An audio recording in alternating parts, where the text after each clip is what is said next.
I've been camping for about 20 years, so I've accumulated a fair bit of stuff over that time. But I've got to say, I found a few things that have been absolute game changers. I'm going to share those with you today. So grab yourself a beverage, sit back, let's talk gear.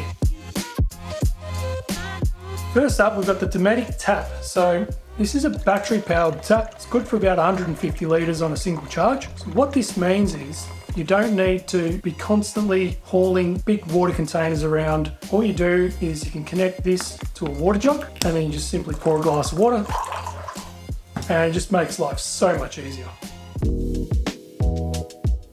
That goes with the Dometic Water Jug. 14 litres, super thick, strong plastic, a really large outlet on the top so you can get in there and clean it. It's got a smaller one as well.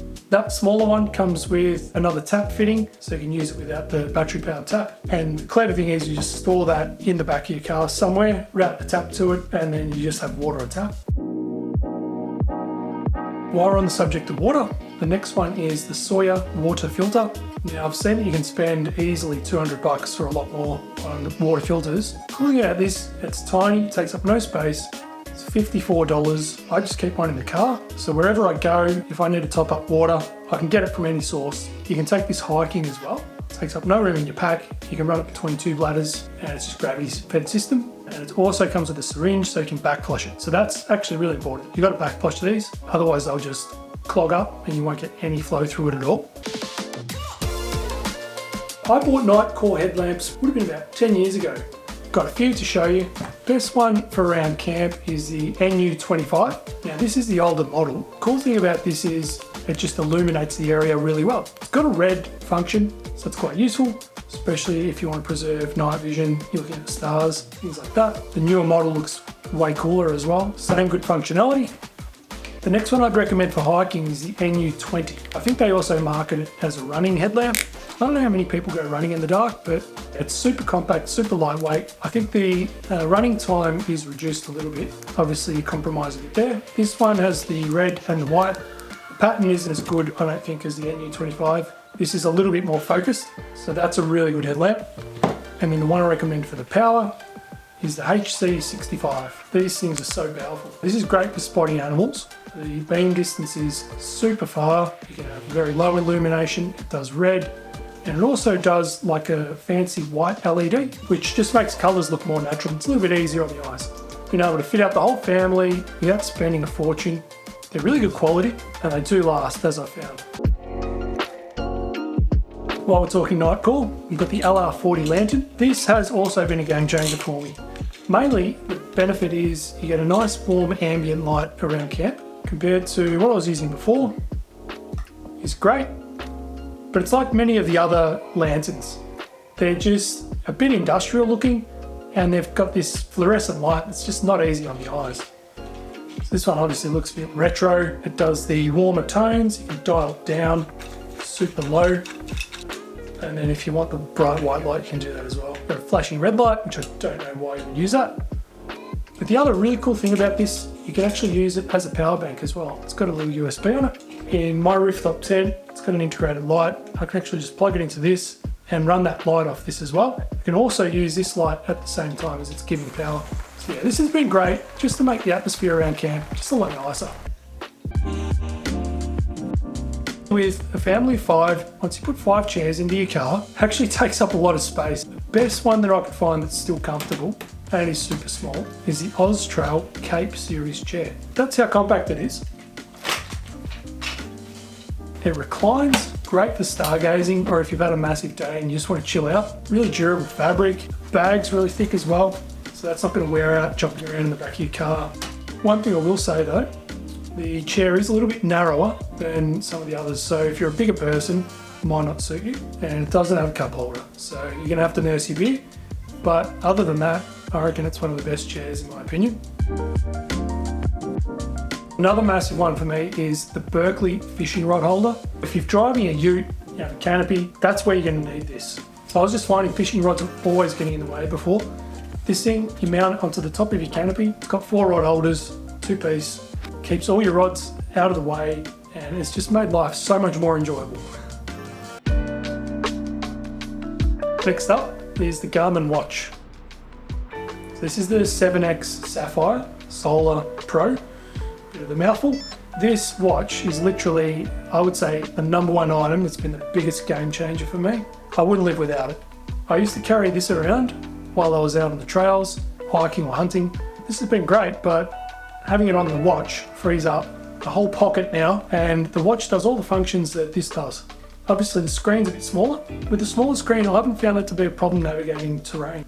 And then the cool thing about the watch is you can do your sleep tracking, recovery, weather, tides. It's even got a little flashlight built in, which has just been one of the most handy features. Now it has been replaced by the Fenix 8, so I'll link both in the description. You can still get the 7X as well. I think the main difference with the 8 is it's got the AMOLED screen, which is a bit brighter. Don't think there's much else that's changed though.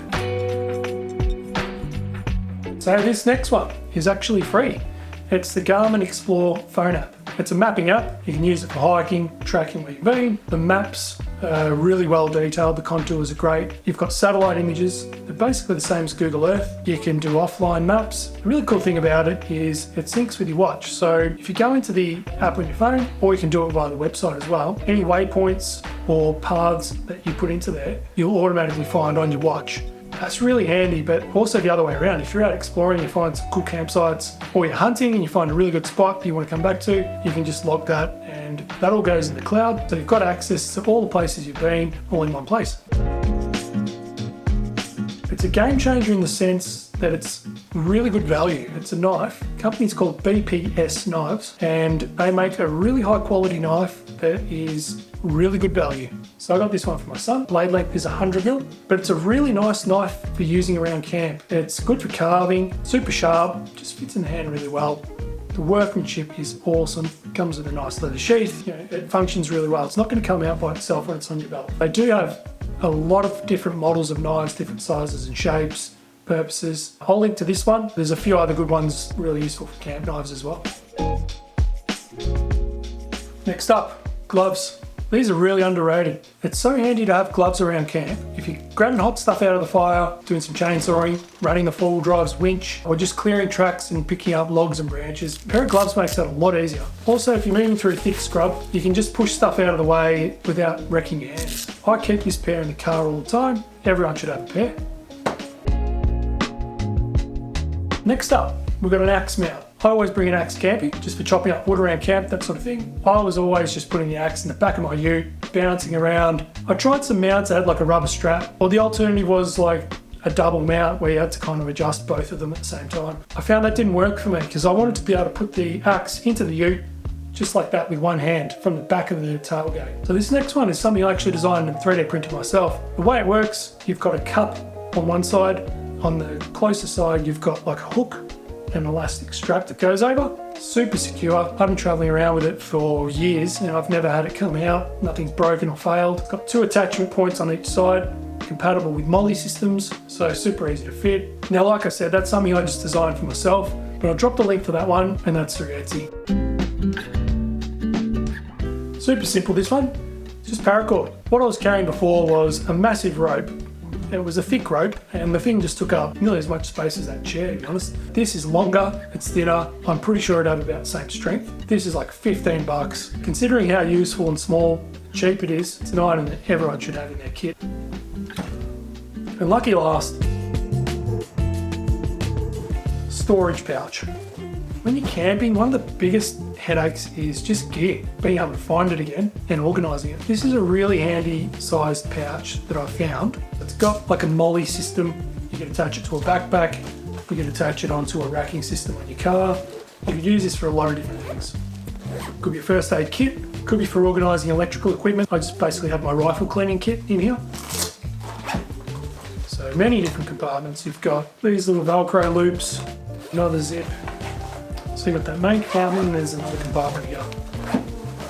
I've actually got a bunch of these and I use it to separate all different bits of gear, and that's just made things so much easier.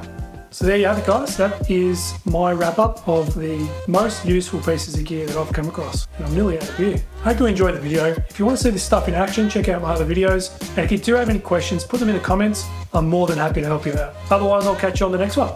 Thanks for watching.